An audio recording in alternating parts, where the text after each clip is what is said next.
Election. An election. Hey everyone, my name is Andre, and it's that time again to talk about elections, though it feels like that time never really left. It was recently announced that there will be two presidential debates between Joe Biden and Donald Trump, with one occurring on June 27th and the other on September 10th. This is a break from the traditional 3 debates held by the Presidential Debate Commission, which usually happen much closer to the day of the actual election. This decision speaks to a fascinating phenomenon I've been calling the never-ending election cycle. If you ask me, it felt like the 2024 race began immediately after the 2021 was decided. Well, I guess not immediately after. Presidential candidates typically announce their run during the spring of the year before the election. Current President Joe Biden announced his 2020 candidacy on April 25th, 2019, a whopping 17 months before the presidential election, or 528 days to be precise. Mexico, in contrast, has a law which mandates that campaigns start 90 days before Election Day, with a 60-day pre-campaign period where candidates compete for their party's nominations. One of the reasons why America's election season is so long is the sheer amount of money involved. More money equals a long period of time where you can advertise to a dreary and exhausted public. Ever since that fateful day on the escalator in 2019, Donald Trump has never really stopped campaigning,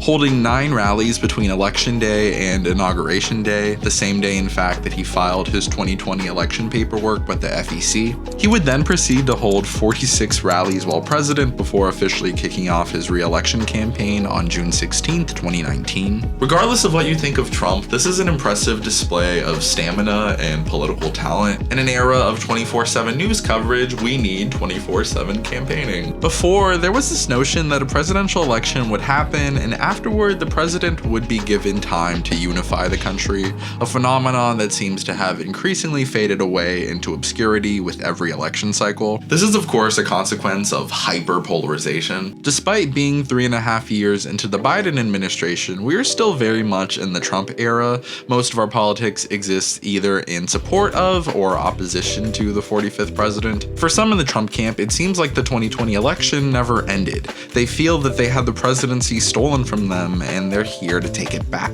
If they're still litigating their loss in the realm of public opinion, did the election cycle ever really end? For a moment there, after January 6th, when Trump was banned from Twitter and had his platforms taken away, things were surprisingly quiet, but that ended fairly quickly. Biden campaigned on a return to normalcy, which, regardless of how you feel about his presidency, feels pretty far from the current reality. Inflation, Ukraine, Gaza. To put it plainly, the vibes are bad. This may sound like an oversimplification, but in reality, most voters are far too busy in their day-to-day lives to pay attention to the minutia of policy, and will mostly vote based off of the way that they feel, or have a feeling that institutional change is impossible and instead focus on cultural issues that feel more attainable. Though Kendrick Lamar's been a lot more active during Biden's term, so he has that going for him at least. I hate the way that you walk, the way that you talk. I hate the way that you dress. You can't just tell people the economy is actually good when that's not the way that they feel. Some might even call it a crisis of confidence. Jimmy Carter's presidency was plagued by a feeling of malaise. He would suffer a devastating loss that was solidified by a poor debate performance. Ronald Reagan, on the other hand, despite having a rocky few years as president, was able to turn it around and win a landslide electoral victory. In 2024, Joe Biden can either be Jimmy Carter or Ronald Reagan, and he's running out of time to be Ronald Reagan. America is a nation that can be defined in a single word. I was going to Some people have even brought up Harry Truman's poor prospects in the lead up to the 1948 election, which he was actually able to win, resulting in this iconic photograph. But the issue is that you don't want to be 1948 Harry Truman. He was expected to be defeated and pulled off a victory that almost no one saw coming. Well, I got by anyway, and finally succeeded in getting reelected, believe it or not, 4 years after that, and it was a surprise to everybody.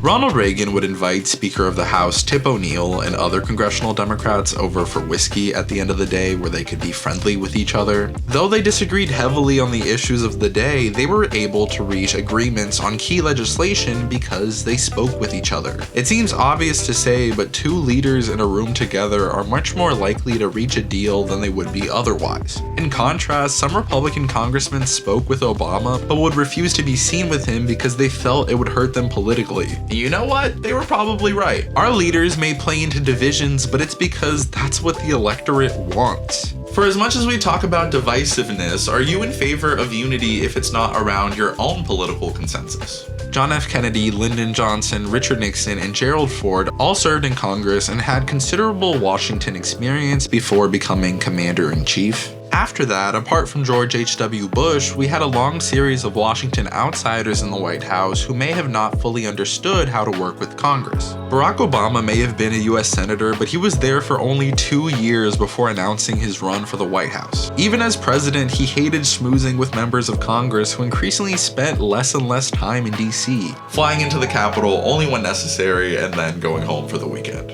Joe Biden is the first president since Gerald Ford to be a Washington veteran. The 46th president served in the Senate for 36 years. He's an old school backslapping politician in the true sense of the word. I think Biden genuinely thought that he could come in and reach across the aisle like in the time of Reagan, but that politics is largely gone. President Joe Biden, how are you? Nice to see you. Nice to see you. Maybe Biden could have been a more unifying figure if he was a better speaker or a more inspiring leader overall. My message to Speaker Johnson is pay attention to what the Senate's doing. We got a bipartisan deal, so we're going to see the detail of it this week. It'll be introduced on Wednesday. To let this man have boba, I think a boba ball could genuinely take him out. So it was my birthday recently, and my best friend got me these amazing cookies commemorating the channel hitting the 10,000 subscriber mark. You could take a look at how nice they are. He also gave me some really cool cookies of my YouTube channel homepage. I'm angry because I waited to eat them until I recorded this video, and then I recorded and ate this on camera, and then my camera malfunctioned, so now I don't have it. So you guys missed me eating Richard Nixon's face on camera. But don't worry, I will get George Bush. I'm a huge fan of the Dune movies, and they also got me this amazing Dune book cover cake that has a crazy amount of detail and is just like the most incredible cake that I have ever seen. His mom actually makes these wonderful desserts through her company Kdulce Creations. They have a bunch of amazing cakes and sweets that always blow me away whenever I see them. They're super great people, super hardworking, and their stuff always comes out amazing, so I wanted to give them a shout out here on the channel to just show my appreciation for them. They're based in the Orlando area, so if you ever need anything there or you know someone who needs anything, feel free to hit them up. They really do amazing work. And if you do, feel free to tell them that Andre sent you. I'm sure they would be happy to hear it. I'm gonna include a link to the Kdulce Creations Instagram account in the description down below, so please make sure you guys check that out. Now I will do my best to never eat on camera again. One of the most notable developments of the modern age has been the death of monoculture. Everyone exists inside of their own bubbles and often have to make an active effort to hear a different opinion. The most universal aspect of our culture right now seems to be a general pessimism of where the country's headed. A pessimism that is fueled by the politicization of everything.